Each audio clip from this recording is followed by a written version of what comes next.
Welcome back and good Sunday morning. Fresh off the debate stage this last week in Alabama and making his way all across our state this weekend is presidential candidate Vivek Ramaswamy joining us live this morning. Good morning, Mr. Ramaswamy. Thanks for joining us. I know you're busy touring a bunch of different places. Yesterday, you were at Dordt University for a forum hosted by Representative Randy Feenstra. I wanted to talk about this push-up video that I saw you doing with these athletes there, football players. Was that like 50 push-ups that you were doing against this gentleman, or what was that? It was a good number. I was really happy that a lot of those young men and women came out to see us, the football team included.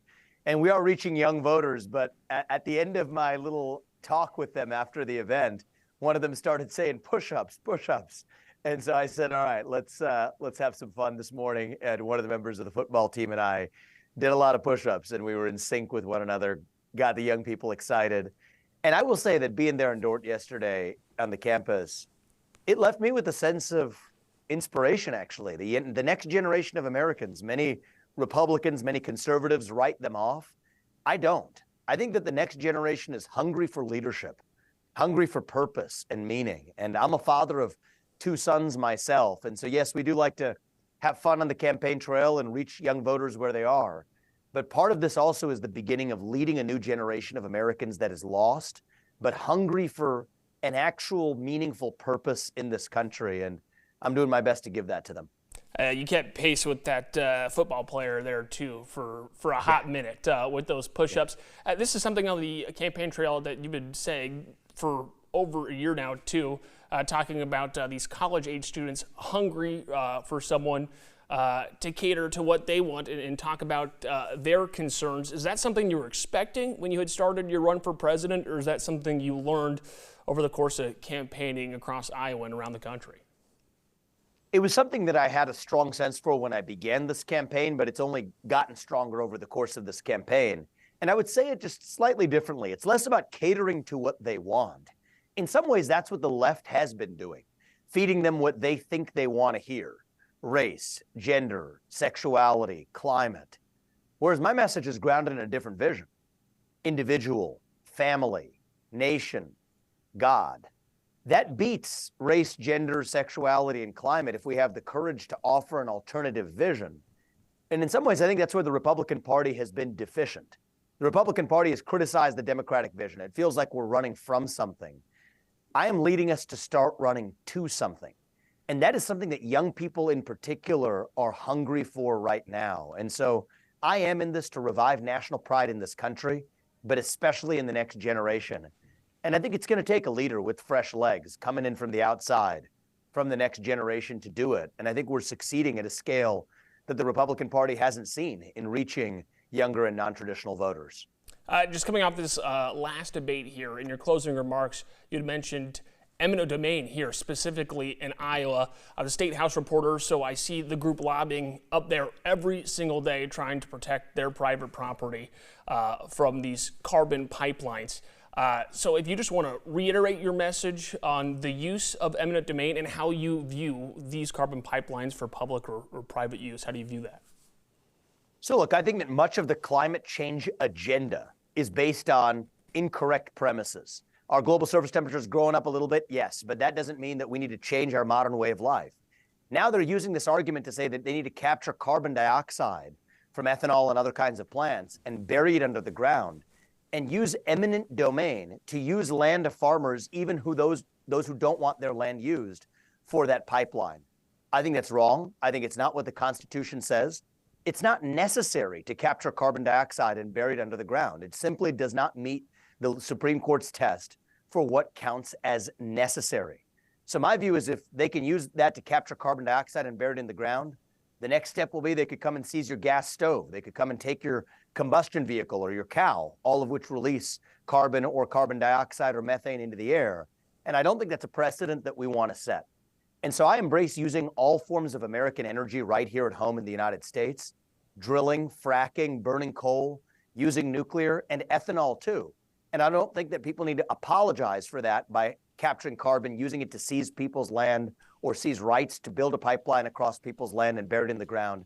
I'm against that. And I do think it is telling that I am the only Republican candidate in this race who has been able to speak openly against this issue. And my message to the people is that if you want someone who's going to get into Washington, D.C., speak truth to power to the deep state, then vote for somebody who's going to speak the truth to you. In my case, my biggest donor is me. That's what allows me to speak freely. And I think that's what it's going to take in a leader to reform this government and restore our constitutional republic that we've lost. Let's say that you're the governor of Iowa. Relating to eminent domain, bills have been attempted for the last 3 sessions or so. What would you say would be the solution for this specific use or attempted use of eminent domain at a state level, or do you view it as a federal issue, a federal action needs to be done? Well, there's a federal component and a state component, but at the state level, they absolutely should not allow for eminent domain for the use of a pipeline that is not necessary, and it's also not even a public use. They could argue that it's a public benefit. That's not the test that's used by even the Iowa Supreme Court. Is this a public use? It is not. Is this necessary? It is not. I don't think it is necessary to capture carbon dioxide from the air and bury it into the ground. And if it's not necessary, and people haven't made the argument for why it's necessary, then the use of eminent domain, creating an involuntary usage of somebody else's private property, is an inappropriate usage. Now, at the federal level, it's federal subsidies that are creating this in the first place. That's mistaken federal policy. And I don't think the federal government or the U.S. president, if I'm the president, I've said this as well, can support the use of subsidies if it's being used by people who are receiving it unconstitutionally to use eminent domain at the local level. So again, I do think it is important to note, why am I the only Republican candidate who is even able to touch this issue? And I do think the kind of leader we're going to need is somebody who is independent of special interests, somebody who doesn't report to the establishment in the Republican Party, but reports to you, the people of this country. And that's why I'm in this race. And I do think it's sometimes uncomfortable to speak the truth, not just to the Democrats. I'm about speaking truth and hard truths to the Republicans as well. Many Republicans, in fact, it's mostly Republicans in the state of Iowa that are supporting the use of eminent domain and the use of seizure of land or seizure of rights to land to build this carbon capture pipeline. I don't. And I think it's another example of how this climate change agenda is really holding the United States back. It's really about letting China advance relative to the U.S. I think we need to stop apologizing for who we are. Don't apologize for our modern way of life. That's how we get ahead in this country. That's what American exceptionalism is all about. And then, Mr. Ramaswamy, just last question for you here, too. You've already talked about this, but I got an email from a former chair of the Iowa Libertarian Party having a photo of you eating Thanksgiving dinner with the current chair, Julia Carter, saying the purpose was to explore a third-party run. Would you consider running under a third party if you didn't win the GOP nomination? And also, were you ever weighing a run under the Libertarian Party? The hard answer to that question is no. And her husband, and this being a free country, is a conservative who is helping us as one of our volunteers. And so, yes, I went to their house like so many other houses I went to and enjoyed Thanksgiving, and they're good friends of mine. I also respect a lot of libertarian views, but I'm running as a Republican for U.S. president, period. Now, here's what we are doing, and I've been very open about this. We're courting all kinds of new voters into the GOP primary and into the GOP caucus in Iowa. Young voters, like those college students I was doing push-ups with. Libertarians, who I love across the state. Independents, who share our American values but haven't historically voted in a caucus. That's what we need in a president. I also think that's why we're going to deliver a major surprise on January 15th. Many of those people are not polled, and I think we're going to be successful in shattering the expectations, potentially winning that GOP caucus, definitely doing better than the expectations that have been set for us.